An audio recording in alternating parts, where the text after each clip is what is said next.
नमस्कार, मी अनामिका पाटील. गृहिणी दर्पण या माझ्या यूट्यूब चॅनलमध्ये तुमचं मनापासून स्वागत आहे.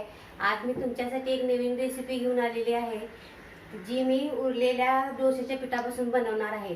ही एक नवीन वेगळी रेसिपी आहे. तुम्ही तुमच्या मुलांसाठी नक्की ट्राय करू शकताय. इकडं माझ्याकडं डोश्याचं पीठ आहे. या डोश्याच्या पिठापासून हा नवीन भन्नाट पदार्थ तुम्हाला मी दाखवणार आहे, की जेणेकरून मुलांच्या पोटामध्ये भाज्याही जातील आणि आपल्या आयांना आपल्या मुलांनी भाजी घालायचा आनंदही असेल. तुम्ही सकाळी ही टिफिनसाठी ही रेसिपी ट्राय करू शकताय. झटपट बनणारी ही रेसिपी आहे. इकडे बघताय तुम्ही, हा डोश्याचं पीठ आहे. 2 कप डोश्याचं पीठ आहे. थोडंसं आपल्याला तूप घ्यायचंय. तसेच शिमला मिरची, भाज्यांचं प्रमाण तुम्ही कितीही घेऊ शकताय, तुम्हाला जसं हवं तसं. मी इकडे थोडी शिमला मिरची, थोडासा कोबी, थोडासा कांदा, थोडंसं आपलं गाजर घेतलेलं आहे. इकडे कोथिंबीर आहे, मिरची आणि लसूणची पेस्ट आहे आणि इकडे शेंगदाणे आहेत. हवे तर तुम्ही शेंगदाणे वापरू शकताय किंवा काजू घालू शकताय. थोडीशी साखरही आपल्याला ह्याच्यामध्ये घालायची आहे. तसेच हा कढीपत्ता आहे. मसाल्यामध्ये आपल्याला लागणार आहे मोहरी, जिरं आणि थोडेसे तीळ. हलकीशी हळद पण लागणार आहे आपल्याला. तर आपण हे बॅटर बनवून घेऊया. त्याच्यामध्ये भाज्या घालूया.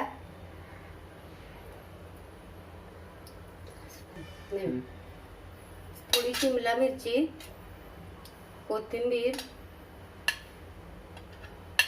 मिरची लसूणची पेस्ट, शेंगदाणे, साखर, कांदा आणि थोडासा कोबी आणि हे थोडंसं गाजर.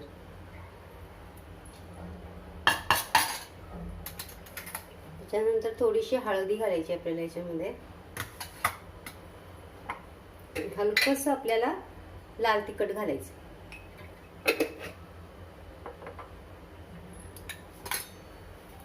हे आपण मिक्स करून घेऊ.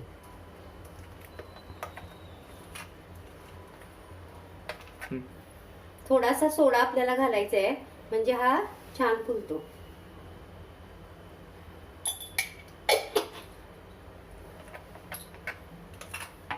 चवीनुसार थोडंसं मीठही घालायचं आहे. मी आधी घातलेलं होतं, थोडंसं मला वाटतं घालायला लागतंय म्हणून मी घालते. तुम्ही तुमच्या चवीनुसार घालू शकताय.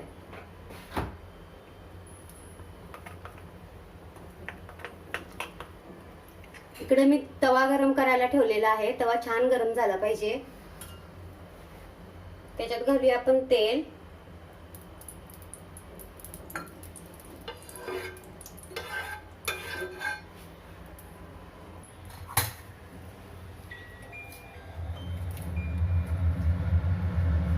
इकडे तवा गरम झालेला आहे.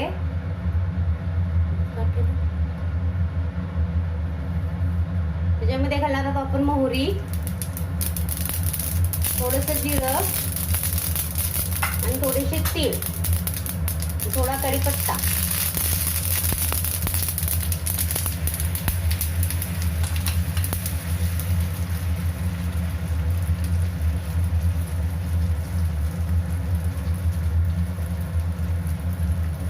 आता आपल्याला गॅस कमी करायचा आहे आणि ह्याच्यावरती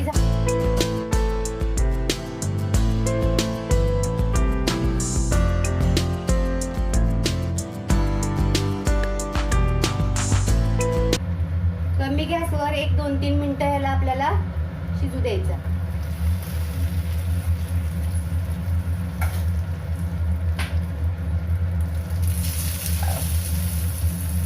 एक 2 मिनिटं झाली. हे सुकल्यानंतर थोडंसं सुकायला लागलं की आपल्याला थोडंसं तूप सोडायचं आहे वरून.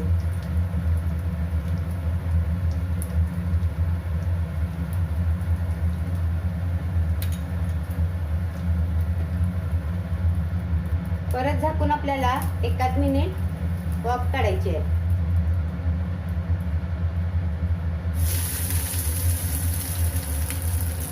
आता आपल्याला परतून घ्यायचंय.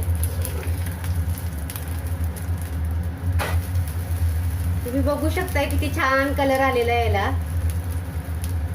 तर आपल्याला परतल्यानंतर आपल्याला त्या झाकण नाही ठेवायचंय. आपण झाकण ठेवलं तर त्याचं पाणी सुटतं आणि साईडून त्याच्यामध्ये हा सॉगी होतो.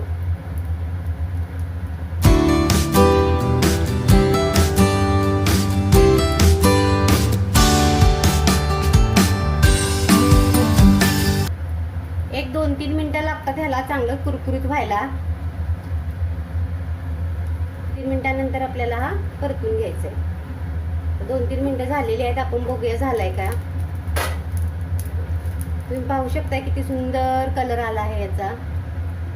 आणखीन थोडासा होऊ देऊया, म्हणजे थोडा छान अजून खरपूस भाजेल.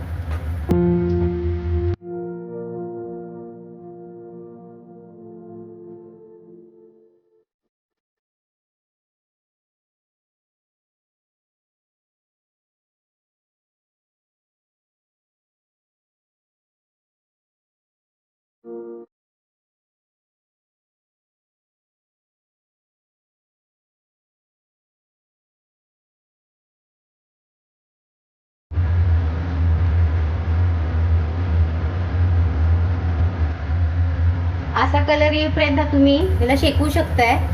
बघू शकताय किती छान कलर आला आहे याला. आता आपल्याला हा काढून घ्यायचा आहे.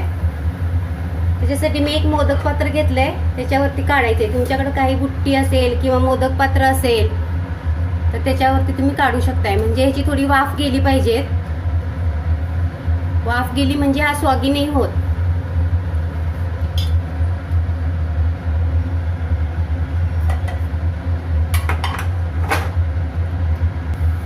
तुम्हाला अजून एक छोटासा करून दाखवते मी. बघा, असं थोडंसं तेल घाला. त्याच्यानंतर मोहरी, थोडंसं जिरं आणि पांढरे तीळ.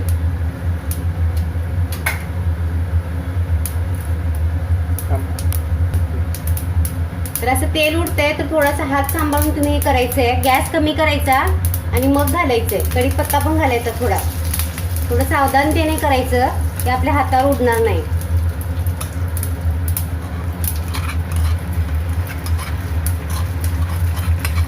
हा एक छोटासा मी तुमच्यासाठी दाखवते.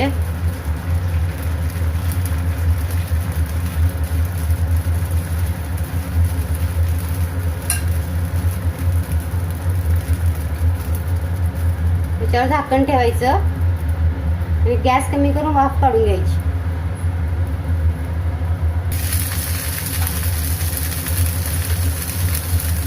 थोडंसं तूप टाकायचं आणि परतून घ्यायचं आपल्याला.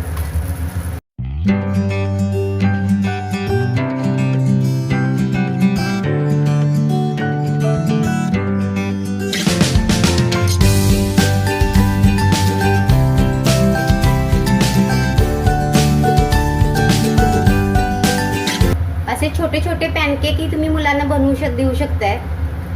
असे छोटे छोटे पॅनकेक बनवल्याने त्यांना खायला मजाही वाटते.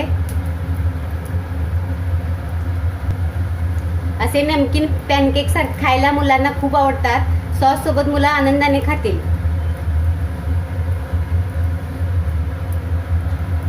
टिफिनसाठी तुम्ही हा पदार्थ नक्की ट्राय करा.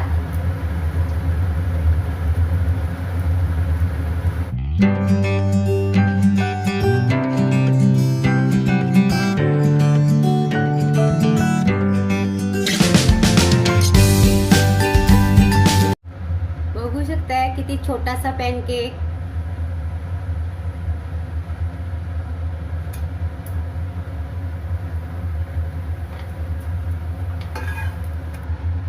तुम्ही बघू शकताय किती कुरकुरीत झालेला आहे हा. आवाज ऐकू शकताय.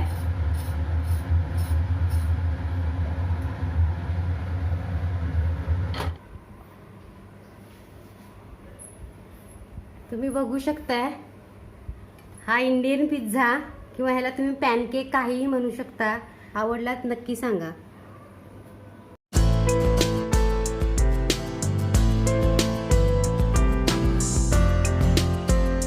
तुम्हाला आवडला तर माझ्या चॅनेलला लाईक करा, शेअर करा, कमेंट करा आणि सबस्क्राईब करा.